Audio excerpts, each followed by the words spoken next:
Well, Chiefs fans, here we are again. Look, I'm going to go ahead and say what half of Chiefs Kingdom is whispering, like we're all plotting a jailbreak. I don't know if we're supposed to go all in and try to win out the season, or just lower the lights, close shop early, and start scouting draft picks like we're already in 2026. I mean, yes, we have Patrick Mahomes, generational talent, face of the league. But right now, it feels like we've surrounded him with discount furniture. Yeah, that couch technically works, but sit on it for too long and your back hurts, and in the third quarter, the leg breaks off. On one hand, you still got Patrick Mahomes, you got Reed, you got Kelsey, you got that locker room full of pride. You should try to win every game. That's the competitor in all of us. You don't just give up a season with Patrick Mahomes at quarterback. That's like buying a Ferrari and deciding to park it because gas is expensive. If you got horsepower, you use it. But on the other hand, look at this roster. Look at the cap situation. Look at how many guys are getting paid like prime Pro Bowlers, but playing like background extras. And we're going to sit here and pretend we're just one deep playoff run away.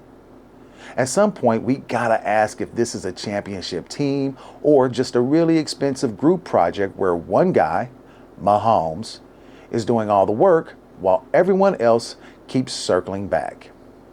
Now the spicy part. Do we move Trent McDuffie? And I get it. Saying that out loud feels like a slap to the face.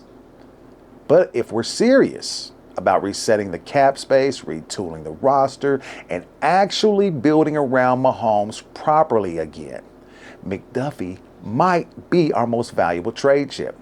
You don't move him because he's bad. No, you move him because he's great. And this league only gives you top tier assets when you give up something that's painful. And trust me, that's painful. So yeah, that's where I'm at. I'm torn. Do we push for the playoffs so we can get bounced by a team that's held together with duct tape and good intentions? Or do we accept that this season might be the football version of that moment when you realize that your haircut ain't fixable and you just shave it and start fresh? Trying to win out says we believe in our core. We think we still got it. Calling it a season says we believe in Patrick Mahomes and we're going to build him a new Avengers team next year instead of forcing him to fight Thanos with a spatula and a bag of hope. So what's the call? Do we chase glory now? Or do we reload and come back next year with a squad that actually looks like it belongs on the field with 15? I'm not saying to tank. I'm not calling for chaos. That's not what I'm doing. I'm just saying there's a difference between surviving a season and setting yourself up to win another Super Bowl. And right now, I'm tired of surviving. That is how a lot of us are feeling. We'll talk about that and more on this week's edition of the Cave Cast. Y'all stay tuned.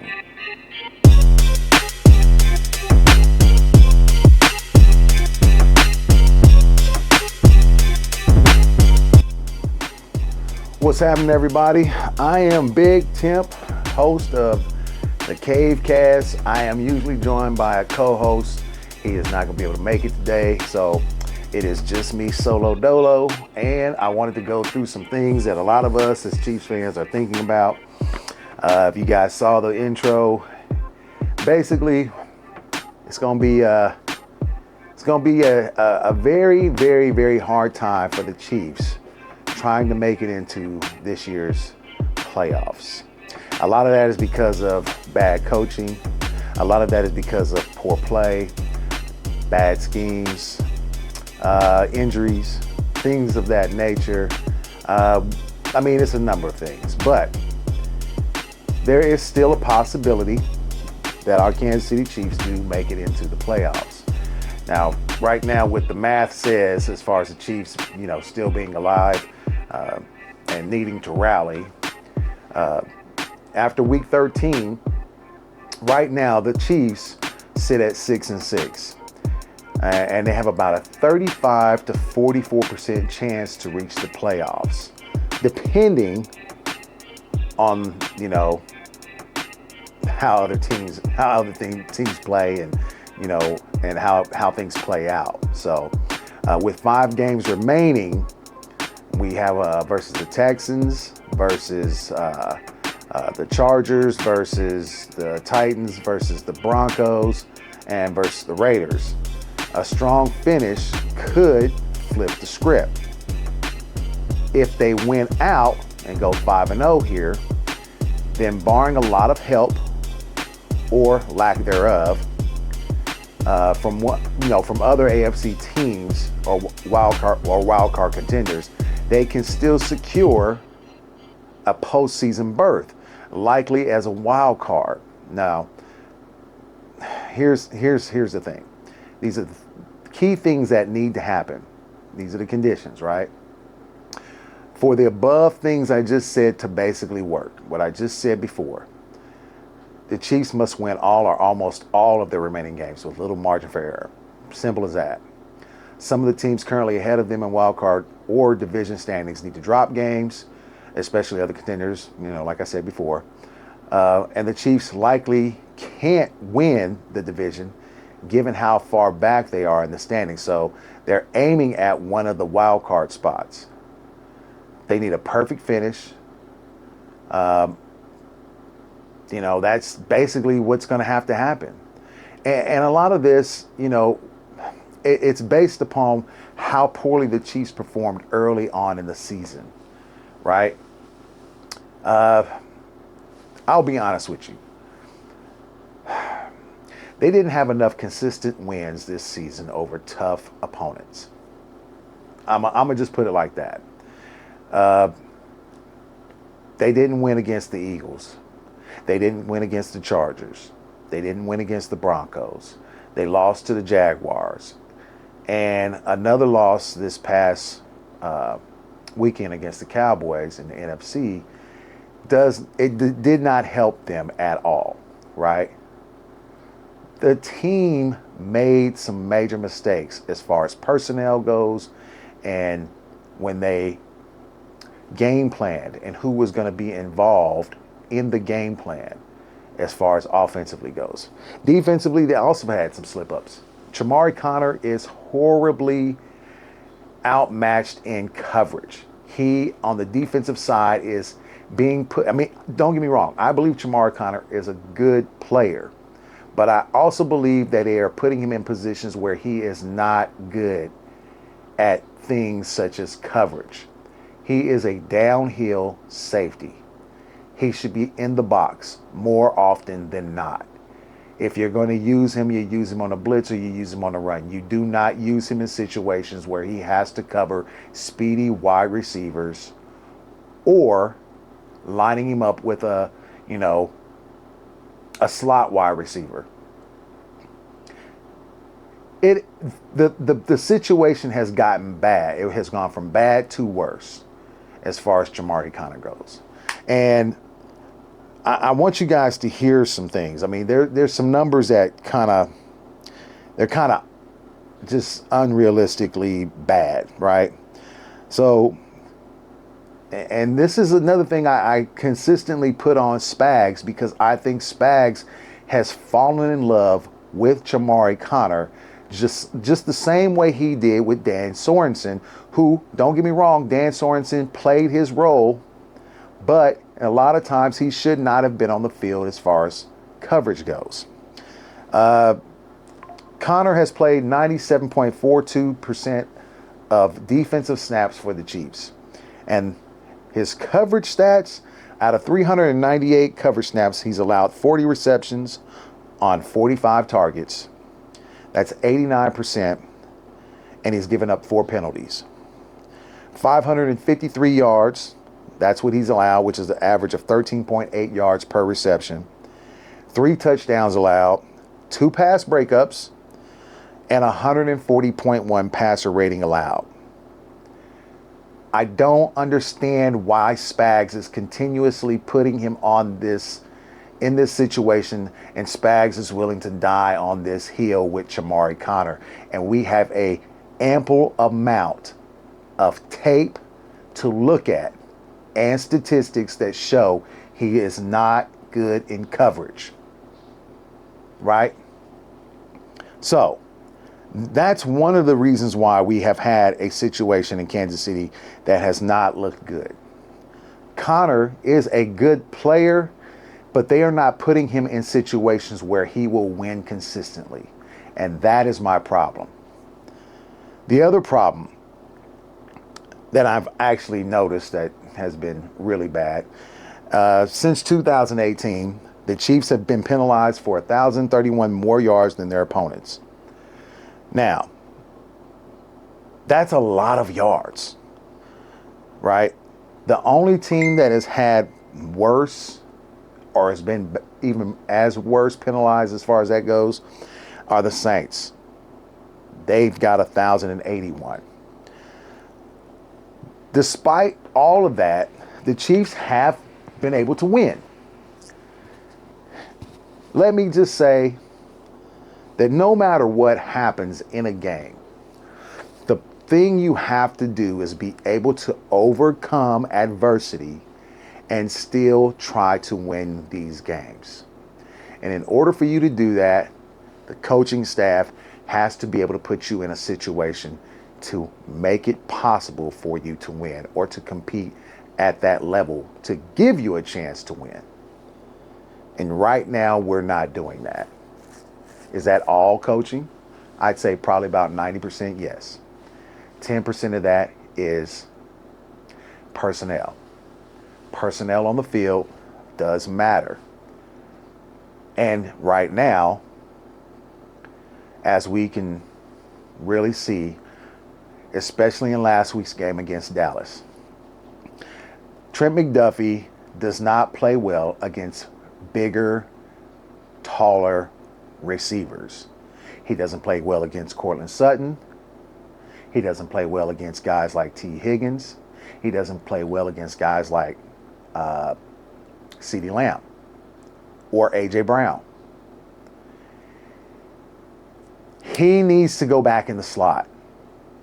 He is a nickel. I would say he's more of a nickel corner, and he should be in that situation more often. Because right now, when you have bigger guys, he does have a problem. And not to say he's not a great corner, but he suffers at times against guys who are bigger than him and taller. These are mistakes that have been made consistently over the season. Not drafting or not actually setting ourselves up to have better defensive tackles, speedier defensive ends, letting Justin Reed go. All things that happened throughout the season that have cost the Chiefs dearly. Not getting a game-breaking running back in the draft. I like Brashard Smith, but apparently they don't like him enough to use him. Apparently there's some things that I'm not seeing or we're not privy to that happen during practice that make them think that he's not the guy to use. I mean, you don't really see that from him. We don't see him out there. Kareem Hunt is a great running back, but he is past his prime. And God bless him for being able to go out there and do whatever he's been doing here without having Pacheco. Pacheco is a good back, but he's not great. He's not a game breaker. And Worthy, I'm torn on Worthy. I'll be honest with you. I like Worthy, but I think that